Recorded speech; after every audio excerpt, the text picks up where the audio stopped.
Matter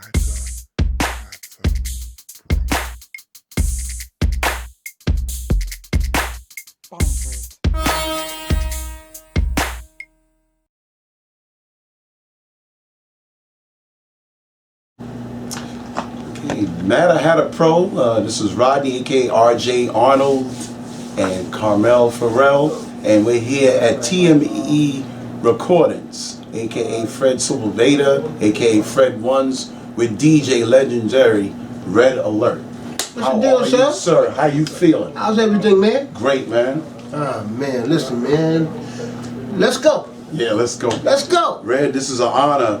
Red, what were your first influences for you to DJ, and what was your first DJ equipment that you was able to purchase? It's time to use the shovel.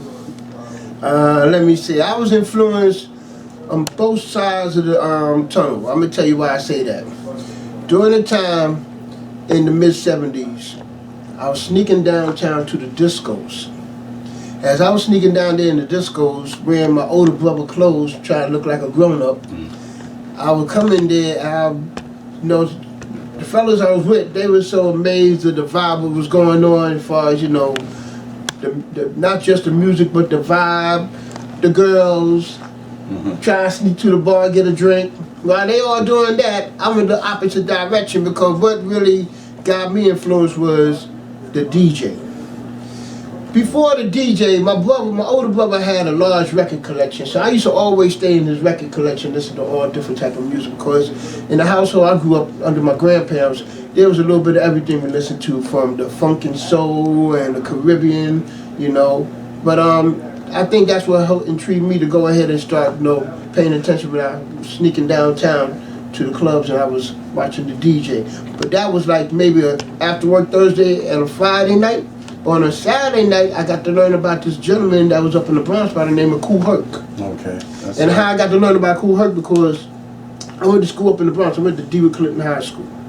As I went to DeWitt Clinton High School, I was in there during the trenches of the gang era, but when it all died down, here come a new value that coming up that we had no knowledge when it was going to become a culture industry, which is hip-hop. So, people that emerging from the gang era, they start, embracing each other and watching a person by the name of Kool Herc gather everybody together in that one room. And, they were being as they are. Because, you going downtown, you had to be a certain age, dress a certain attire, a certain, all about how you got to conduct yourself. Right. But, when you up in the Bronx, you be as you are, like you right on the block. So, you may have some people that may be dressed up at the time. They used to call them fly girls and fly guys. But it was in a mix with everybody else. Everybody just being who they are. And that's how I got to start seeing the difference between the downtown scene and the uptown scene. Because Herc, when he was playing a little bit what they had downtown, but a little different, he was playing a lot of obscure sounds, that some of them songs that I was hearing them become breakbeats today. Okay. Yeah, so tell us, with all those influence and the great Godfather, and of course you're one of the pioneers, African Bambaataa, and others. Tell us, what was your first DJ equipment? Like in those early days. There was a program I used to be involved with called the Uptown program. I don't know if you ever heard of that program. It's a program that during your years of high school and your junior and senior year of high school, you be in this program for the summertime for preparation for college. Okay. And I was staying on campus of Fordham University during the summer in preparation for when I'm getting ready to graduate on to college. So I was real close with a roommate of mine named Roosevelt, and I used to always tell him about how I was sneaking downtown and going on these different spots. So I came with an idea, because he had equipment. He had his stereo equipment. I had my stereo equipment. So you got two different stereo equipment in one room, but we hooked up everything to one. How we did that? Well, we took both turntables. One is into phono, but the other one is into auxiliary. Okay. And instead of having two speakers, we learned how to hook up all four speakers, so each speaker in the corner. So when it's time that we play the music, we go ahead when one record died out, we just click on from phono to auxiliary to the next record. Now, we wasn't cueing and everything, we just clicking. But that gave us a sense of like, oh, we doing something here. Right. As a matter of fact, we wound up doing parties on the campus, you know, for the Uptown program. So I think that I would consider my first equipment. And what was your first, and that's great, what was your first records at the time that you were spinning? Because I know you just mentioned breakbeat records. Right. And I remember back in those days, in the 70s, people listened to James Brown, and Right. you had the era of the bands, and you had you had your rock and roll, your blues, and then you of course you had your Motown era, and then you were going into the disco. We're going into the disco days. What was your favorite like Caribbean disco rock records as well as breakbeat records? Well, I gotta consider that in the beginning, it was more like saying the funk and soul records that I was allowed to borrow from my brother's record collection, which is now mine. Okay. And when I started learning how to earn a couple dollars, you know, 'cause I used to work, you know, after school, I used to work as a messenger. I used to always stay in the record shop and buy, you know, the 45s or the 12 inches or, you know, some disco records. Right. So that was out, and then here it is at the same time, not only borrowing my brother's records, but some of my grandparents' records, because my grandparents from Antigua, Antigua, West Indies. So I was learning how to pull a little bit of calypso and soca sounds. Oh wow! Yeah. Yes. Uh-huh. Harry Belafonte. Ah, yes, indeed. A lot of people don't know Harry come from that. You know, respect to him. Yes, sir. Respect to Harry Belafonte too. Bob Marley, rest in peace. Yes. To him. Yeah. And you were going to the clubs. Tell me about this club you were going to, Nell Gwen's and Danceteria, and what was like the vibe downtown before we get to the Uptown clubs? Well, that's what I was saying. When I was sneaking downtown, there was a club called Nell Gwen's. Nell Gwen's really was a restaurant. Wow. It was a restaurant, but what they did, they rented out for like an after work Thursday into the weekends and turned it into a club. It used to be located on 42nd Street and Park Avenue, right across the street from Grand Central Station, on the corner, you know. Right. And when they used to have, you know, I was sneaking in there and just listening to the sounds, you know. So going to Nell Gwen's, and then I went to the place called the Hotel Diplomat. That was on 43rd Street, right off between 6th and 7th Avenue, more near 6th Avenue. Various clubs downtown I was getting involved with, because even though some of the guys, they saw me, they could tell, you know, by young face, like, what you doing? But they always watch you. And when they watched it, he wasn't near no bar. He wasn't, so, you know, they saw I did just stand there looking at the DJ. So they didn't bother me, they just let me in, but they teased me a little bit, say, where you going? You going to your little spot? Because they knew what I was going to do. So I was going to them clubs, like I said, Nell Gwen's, Hotel Diplomat, the Riverboat, no, just naming a few. But when I come uptown, I was going to Cool Herc parties. The first one I went to was a place called the Twilight Zone. Okay. That was like on the west side of the Bronx, right under Jerome Avenue. Matter of fact, Cool Herc had took over the whole strip of Jerome Avenue, because first club I knew that he had, he probably had a club before that, but I went to his Twilight Zone. From the Twilight Zone, he went further up at Burnside. He had a place called the Hevelo. Okay. And then from the Hevelo, he came further down by Mount Eaton Avenue, all on the strip of the Jerome Avenue. He had a place called the Executive Playhouse. So imagine checking out the disco sound with the older folks, and then coming uptown with, you know, the whole different situation of hearing what he's doing, right along with his DJs at the time. And tell me, how was the crowd compared to what was going on uptown? And then of course later on, Disco Fever. You know, we're talking about the Bronx, which is the birthplace of hip hop. Yes. And then going downtown, and the influence, how it went from uptown going to downtown. Tell me the differences between the crowds and how they dance and their fashion.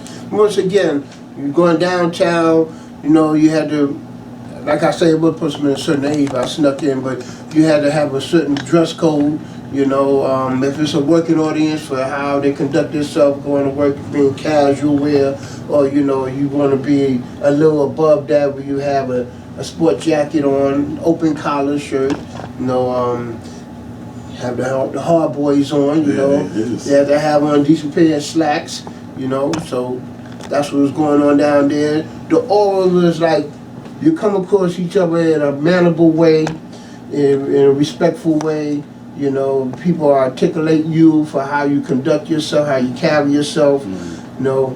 But when you coming up in the Bronx, it's like coming around the neighborhood, you being as you are. You know, whatever it is, it is. Jeans, your sneakers, you know, your jeans, sneakers, but you know, like, you don't have to form a certain aura about yourself. You're just being as you are. True indeed. And that's what it was uptown. So people will come across like, yeah, I ain't got time for all that. You know, this is where it's at. And that was the truth. Well, there it is. Yeah, so tell me the MCs of those days, like besides like your Melly Mel, and I understand that you at one time you was DJing for Sparky D, but who was your influence, who was your favorite in those days, the Cool Herc, the era that you helped pioneer? Well, the first MC I always witnessed in front of my eyes was Coke LaRock. Coke LaRock was the MC for Cool Herc. Now, Cool Herc used to be on the microphone too. A lot of people didn't know that because everybody gonna recognize him as a DJ, but he was also on the microphone. And he used to say a couple little things, and then but you had Coke LaRock there, you know, he'd be like, you rockin', you don't stop, rock on my mellow, and shouting out the names and everything. So I gotta say that he inspired me by listening and watching him. And then the next wave after, you know, Herc and Coke LaRock, now you got Lovebug Starsky, who I feel is one of the pure innovators because he not only he DJ, but he also learned how to conduct a mic. He could be a host. He could be a person that's, you know, rhyming like he's doing a song, like a routine, you know. And I saw him mix and rap at the same time. You know, I seen him do that, and then after that, I started recognizing the first MCs that came under Flash, and that was rest in peace, my man Cowboy, yes, Keith Cowboy. Peace, and then after Cowboy, then I know who joined along was the brothers, Melly Mel and his brother Kid Creole. Okay. You know, yes. And then I started seeing a lot of other people trickling around, like, you know, Kevin Rob, his brother Master Rob got down with the L Brothers. The L Brothers consist of Mean Gene, Cordio, and the youngest, who is the most popular, is Theodore. You know, so I was watching how everything is starting to spread around, all the different individuals, as far as DJs and MCs. It's like saying in sports. You know, you always saw that one figure, but who was the next upcoming person that is standing out? You know. That's right. That's right. Yeah, and you was able to develop your own unique style besides Flash doing what he does, and your cousin Jazzy J, yes, who you helped out, influencing, he doing what he does. Yes. And it was just so many DJs, and we're talking about the elements of the culture: the b-boying, the breaking, the MCing, the DJing, the health, the wealth, the fashion. And you was able to pioneer as a DJ, managing groups. You brought in the native tongue, like Tribe Called Quest, rest in peace to Fife, and you used Black Sheep and Queen of... Tell me about that era and the difference between what's going on today and what was going on and then in the golden era of hip hop. Well, I think I learned the blueprint by being on the Africa Bambaataa. Africa Bambaataa put me down around 79. And that was through my cousin, the original DJ Jazzy J. Yes, I had taught my cousin Jazzy the fundamentals how to DJ. At the time, my family, you know, talking about Jazzy, along with the rest of my cousins and my aunt and uncle, they was staying down in Manhattan. By the time they moved to the Bronx River Projects, that's when my aunt bought, you know, my cousin Jazzy his first set of turntables and mixer.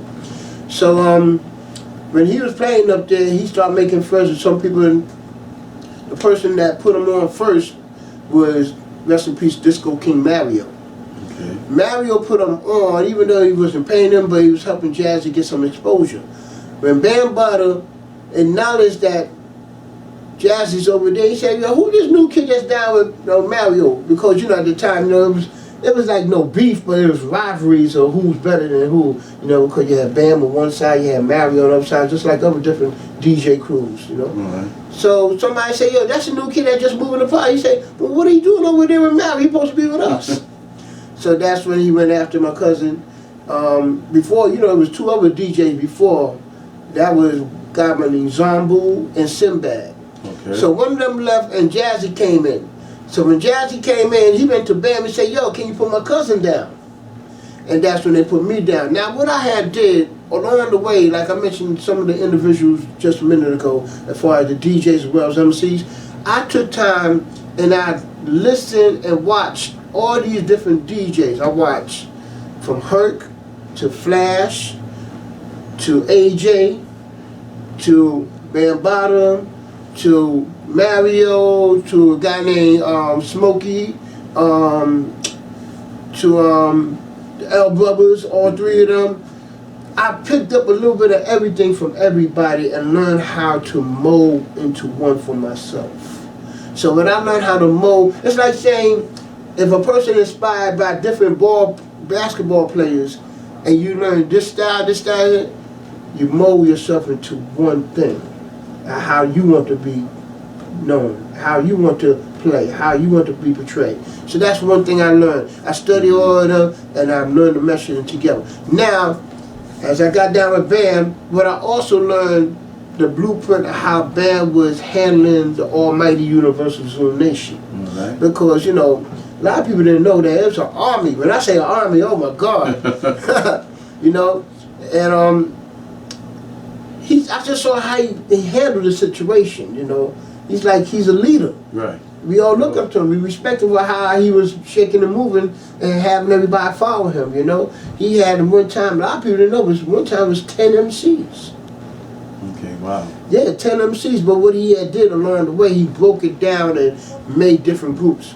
So out of that, you have one group that went out to Zoo Throwdown, that was Cosmic Force. Okay. Then you had another group that went out to Jazzy Sensation, Jazzy 5. Oh, wow. And then you had three individuals that Is that went the out. same group that came out with the record, the Jazzy Sensation? Yeah. That's a classic. Yeah, he did Okay, work, yeah. And then you took the other three that came out and made something that just changed the history of the sounds, and that was the Soul Sonic Force.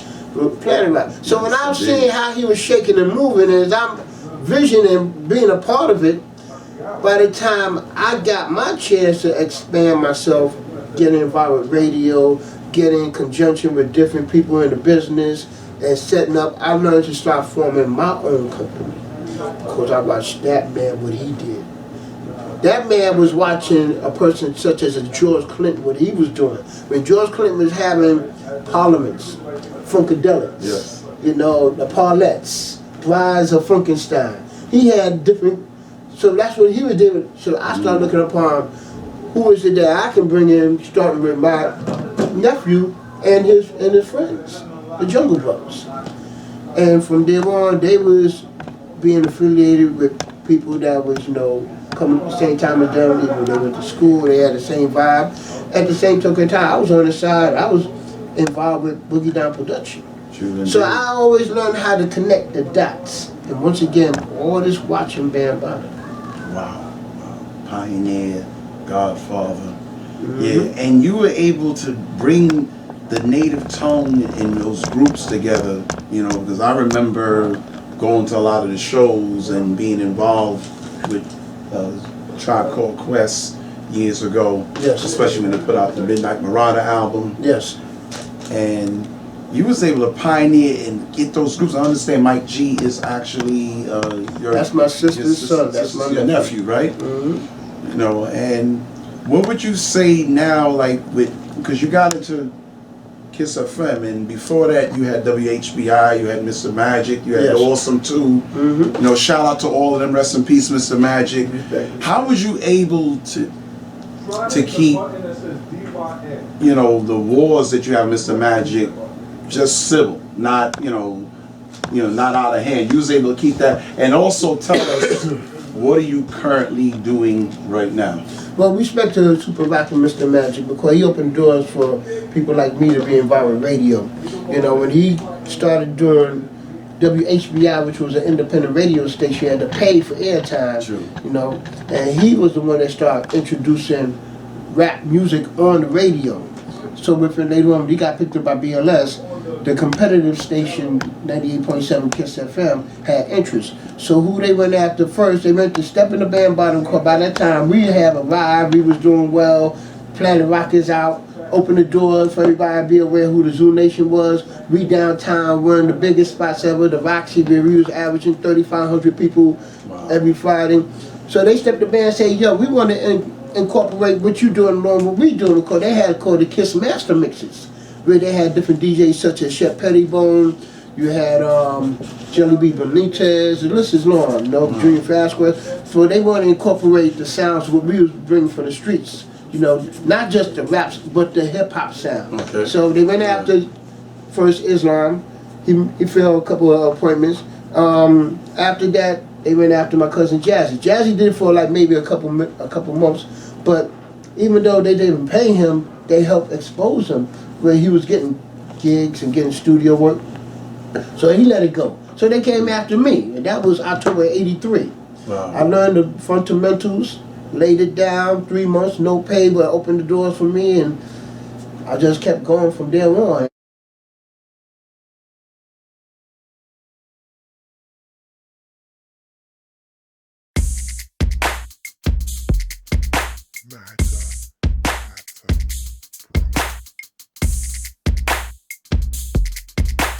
Bumper.